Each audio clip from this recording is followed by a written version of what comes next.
कलाभ्रभं कटाक्षैररिकुलभयदङ्गौलिबद्धन्नुरेखां शङ्खं चक्रं ग्रीवाणं दृशिकमपि करैरुद्वहन्ति त्रिनेत्रं सिंहस्कन्धादिरूढं त्रिभुवनमखिलं तेजसा पूरयन्तीं ध्यायत दुर्गां जयाख्यं गिरिधरपरिवृतं सेवितं सिद्धिकामि।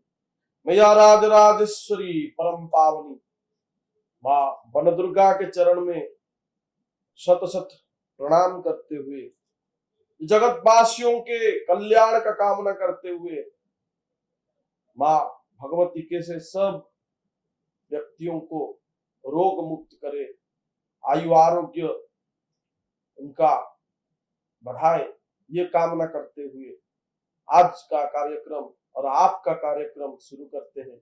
आपका भाग्य।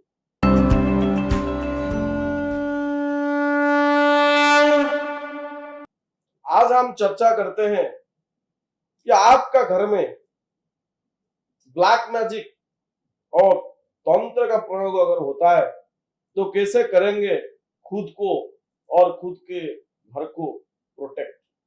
आइए उस बारे में चर्चा करते हैं। तो दोस्तों, दो तीन चीजें आपको बता रहा हूं, वो चीजें आप हमेशा घर में रखिए। एक है इंद्रजाल।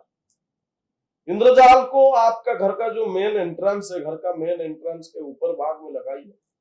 उससे आपका घर में कोई भी किसी भी प्रकार का ब्लैक मैजिक या तंत्र का प्रयोग नहीं हो सकता। दूसरा है हनुमान जी का पंचमुख वाला फोटो। उसको अगर आप आपके घर में जो एंट्रेंस पार्ट है वहां पे लगाते हैं तो भी आपका घर में किसी भी प्रकार का ब्लैक मैजिक का इफेक्ट नहीं हो सकता। तीसरा चीज, गणपति भगवान का नृत्य करता हुआ विग्रह फोटो, गणपति भगवान का नृत्य करता हुआ फोटो, उसको आप लगाएंगे किस जगह में, जहां पे आप पंचमुखी हनुमान जी का फोटो लगाते हैं ठीक उसका ऑपोजिट में, यानी घर से जब आप निकलते हैं तो अंदर वाला हिस्सा जो है उस वॉल में लगाइए। ये तीन चीज। इसके साथ साथ महावीर धूप और जनार्दन धूप, ये दो चीज को मिलावट करके आप हमेशा घर में सुबह शाम 2 बार धूप दीजिए। और घर में बजरंग बाण निश्चय प्रेम प्रतिदित विनय करई सनमान, तेहि के कारक सकल शुभ सिद्ध करई हनुमान। जय हनुमान संपहितकारी, सुनी लीजिए प्रभु अरज हमारी। ऐसा ही जो है बजरंग बाण, इसको पाठ कीजिए, रोज शाम पे पाठ कीजिए। आपके घर में कभी भी ब्लैक मैजिक का प्रवेश नहीं हो पाएगा, किसी भी तरह का तंत्र का इफेक्ट आपके घर में नहीं पड़ेगा, ये गारंटी। और नरसिम्हा भगवान का जो पाताल नृसिंह मंत्र, इसके साथ साथ नरसिम्हा भगवान का जो कवच, इसको अगर पाठ किया जाए आपका घर में तो कभी भी आपका घर में ब्लैक मैजिक का इफेक्ट नहीं पड़ेगा। वास्तु के हिसाब से अगर देखा जाए तो वास्तु के हिसाब से south east zone, important zone याद रखिए, south east, south, south west, ये तीनों बैलेंस होना चाहिए। इसके साथ साथ मोस्ट इंपोर्टेंट जोन जो है वास्तु पुरुष के हेड यानी नॉर्थ ईस्ट, ये भी बैलेंस होना चाहिए। अगर आपके घर में नॉर्थ ईस्ट बैलेंस नहीं है तो घर में किसी भी आदमी को सिजोफ्रेनिया का प्रॉब्लम हो सकता है, फोबिया हो सकता है।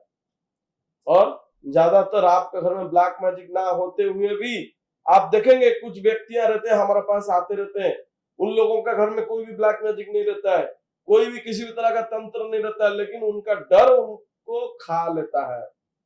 उसी से वो लोग समाप्त कर लेते हैं खुद को, डरते डरते कि वो मेरे ऊपर तंत्र कर लिया, वो ब्लैक मैजिक कर लिया, ये हो गया, वो हो गया, ऐसा सोच रहता है उनके मन में। ये एक तरह का ज्यादा समय तक एंजाइटी होने की वजह से भी ये एक तरह का मानसिक रोग होता है। तो दोस्तों, मानसिक रोग के कारक होता है नॉर्थ ईस्ट डायरेक्शन। तो आपका घर का नॉर्थ ईस्ट डायरेक्शन क्लियर होना चाहिए, क्लीन होना चाहिए, साफ सुथरा होना चाहिए। हमेशा घर का जो नॉर्थ ईस्ट डायरेक्शन है वहां पे आप तो पूजा का मंदिर बनाएंगे, घर का जो मंदिर है पूजा पाठ करने का स्थान, उसी जगह में करना चाहिए। अगर नहीं किए हैं तो एटलीस्ट उस जगह को साफ रखिए, उस जगह में सुबह शाम एक प्रदीप का प्रज्वलन कीजिए, दिया लगाइए, घी का दिया लगाने से आपके घर में पॉजिटिव एनर्जी का एंट्री होगा। किसी भी हालत पे नॉर्थ ईस्ट में आप टॉयलेट मत बनाओ। अगर आपका नॉर्थ ईस्ट में टॉयलेट है तो कभी भी आप जिंदगी में आगे नहीं बढ़ पाएंगे, कुछ भी सोच नहीं पाएंगे, कुछ डिसीजन तो नहीं ले पाएंगे जिंदगी में। क्या करें, मोस्ट इंपोर्टेंट थिंग होता है। फिर आते हैं वापस अपना टॉपिक पे जो था ब्लैक मैजिक।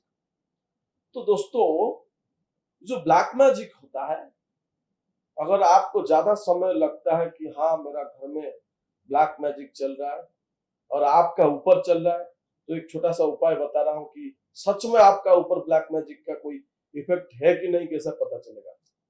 आप ऐसा कीजिए, कोई भी मंगलवार के दिन सुबह उठिए, मुंह हाथ मत धोइए, डायरेक्ट बेड से उठिए और एक नींबू को लीजिए, उसको 2 भाग कर दीजिए, ऐसे पकड़ लीजिए। दाहिने हाथ वाला पार्ट को बाएं तरफ रखिए, बाएं हाथ वाला जो पार्ट है उसको दाहिने तरफ रखिए। उसके बाद फिर और एक बार इसको मिला दीजिए, हाथ में पकड़िए, कोई भी देवता का मंत्र 3 बार उच्चारण कीजिए, नहीं तो ओम बोल के 3 बार चांट कीजिए, माथे पे लगाइए। उसके बाद दोनों भाग को आप निचोड़ के जो रस आता है उसको अपना जीभ पे लगाइए और आप देखिए आपको कैसा टेस्ट आ रहा है। 3 तरह का टेस्ट आएगा। 1, आपको मीठा लग सकता है। 2, आपको थोड़ा सा इमली जैसा नींबू लगता है वैसा लग सकता है। तीसरा, आपको बीटर लग सकता है। तो दोस्तों, अगर आपको नींबू जैसा लगता है, नींबू वैसा ही लगता है तो इट्स ओके। अगर आपको बीटर लगता है तो आपका कोई हेल्थ का इश्यू हो सकता है या नींबू खराब हो सकता है, 2 ही चीज। अगर आपको मीठा लगना शुरू होता है या अलग से कुछ टेस्ट आता है या टेस्टलेस, तो 2 ही चीज हो सकता है। पहला, आपका तबीयत का खराबी हो सकता है और दूसरा, आपका ऊपर ब्लैक मैजिक है बोल के जान सकते हैं। और वो भी कभी कभार कंफर्म नहीं होता है। किसी का तबीयत खराब होता है, जीभ का टेस्टलेस हो जाता है, तो जैसे कोरोना के समय में हो रहा था टेस्टलेस टोंग का, तो उससे बेहतर है किसी भी पंडित या जिनको जानकारी है इस चीज का, उनसे आप संपर्क करके कंफर्म हो सकते हैं। तो दोस्तों, ये था कुछ बातें आप लोगों के लिए। ब्लैक मैजिक अगर आपके घर में है तो हमेशा जो जो चीज मैंने बोला वो कीजिए, तुरंत आपके घर में जो प्रॉब्लम है उसका सॉल्यूशन हो सकता है। अगर आपका कुछ भी प्रॉब्लम आ रहा है ऐसा रिलेटेड, तो आप हमें दिया गया नंबर पे कांटेक्ट भी कर सकते हैं और हमें मैसेज भी कर सकते हैं। तो चलिए दोस्तों, शुरू करते हैं टुडेस टिप्स। आज का टिप्स मैं आपको बताऊंगा, अगर आपके घर में आप कोई कुत्ते रखे हैं या कोई घूमने वाला कुत्ता आपको घर के पास हमेशा आना जाना लगता है, तो शनिवार के दिन सुबह सुबह उसे रोटी के साथ थोड़ा सा सरसों का तेल लगा के खाने को दीजिए। आपका अगर शनिदेव खराब है तो वो ज्यादातर बैड इफेक्ट नहीं पड़ेगा। तो आज का जो कार्यक्रम यहीं पे समाप्त करते हैं। नमस्ते, जय मां दुर्गे। Please like, share and subscribe to our channel, and your comments are valuable as well.